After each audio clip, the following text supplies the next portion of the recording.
Alright, now we can work on outlining your story. Your shot list! Think of the story you have now written and start adding context, color, and scenes. You may want to have interview footage intertwined with B-roll. B-roll is the supplementary action footage that makes visual what the narrator is talking about. There's an example of a narration about a plumbing company, Hank's Plumbing and Gas Fitting, that I've included with this. I knew I needed wide shots, medium, and tight shots to support this narration. There are wide shots of the worker arriving at the job site, then we're drawn in to see him meeting the client, then we go tighter to see his hands working with tools. This helps make the video more interesting and engaging than just a talking head, like yours truly here. It's also more likely that what you're talking about will stick when you support the auditory learning with visual learning. Using B-roll engages the audience and better guides them through the story. It helps you be clear, and as my friends at High Five Leadership say, clear is kind. A majority of a video will be B-roll, with only about 10 to 20% of most videos being interview footage. And I kind of pulled that stat from my butt, but about 10 to 20% is my target. To be clear, the narration may be throughout the most of the video, but you don't need to see the person's face the entire time. The example in the workbook will show how we broke the script into scenes and a shot list for Hank's Plumbing and Gas Fitting. Use the brainstorming page to write down shot ideas. You can also use the space to start naming your scenes, adding lines from the script, and fitting the corresponding visuals you'll need to guide your viewer along the journey. Please feel free to create more than 3 scenes. This is just a simple start to give you a beginning, middle, and end to your story. You can include shots of interview subjects within your company and clients, as well as imagery of your client and their problem, meeting your team's solution, and seeing it work and moving ahead as happy, thriving customers. Thinking of the mood board again, look at some other examples of videos and movies for inspiration, but don't let that keep you from doing. Alright, here I am just fumbling around on YouTube.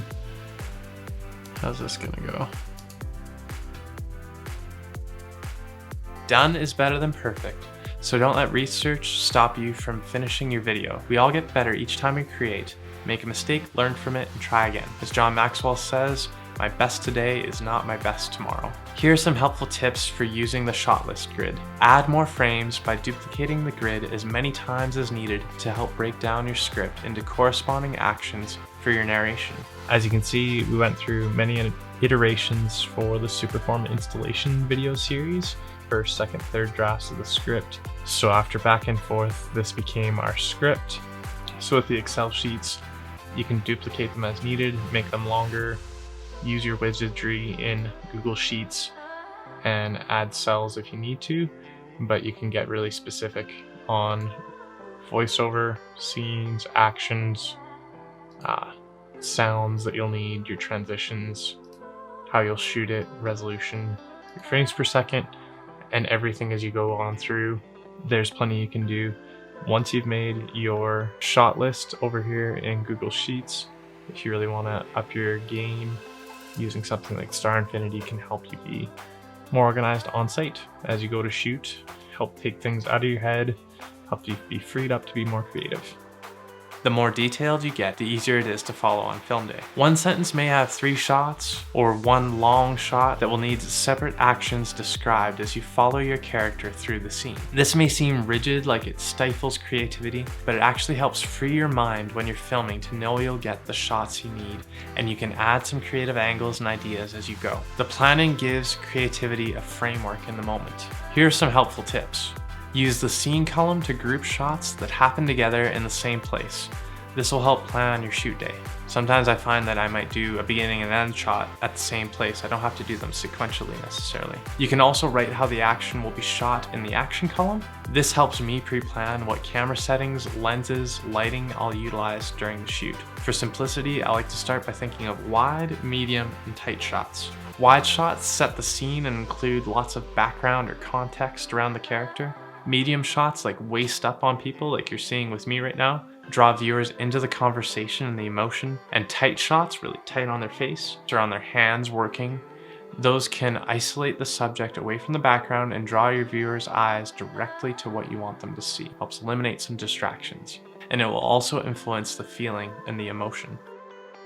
Lighting is another thing to consider, and it's a whole other job description. Film Riot does a really great job of giving a synopsis on lighting in 6 minutes on YouTube. When setting up your scenes, you can write that into the light diagram column so you can anticipate what lighting will be like on the day you schedule a shoot and at the time, whether or not you'll need to modify the light or use available lighting. Shooting during the early morning or evening, known as blue hour and golden hour, makes for soft light that is more cinematic and flattering. It's like having a giant softbox over your whole scene. It just gives nice light even. That said, you'll often have to work with what you get during midday or with indoor fluorescent lights. And at a minimum, make sure that your subject isn't squinting because they're looking into the sun, unless you want them to, like an old Western. And you want to make sure that their face isn't so dark that you can't see them well, unless you're doing The Godfather. Also look for catch lights in your subject's eyes. Those little reflections of light source show that the person is vibrant and alive.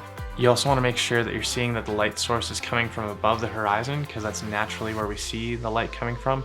And when it starts to come from below, it looks like we're lit by a campfire or something spooky. Transitions are a key thing to consider when guiding your audience from frame to frame and scene to scene. You can use a simple drop cut where one clip ends and another immediately begins to start. Watch your favorite show tonight and notice all the cool ways they lead you through the story.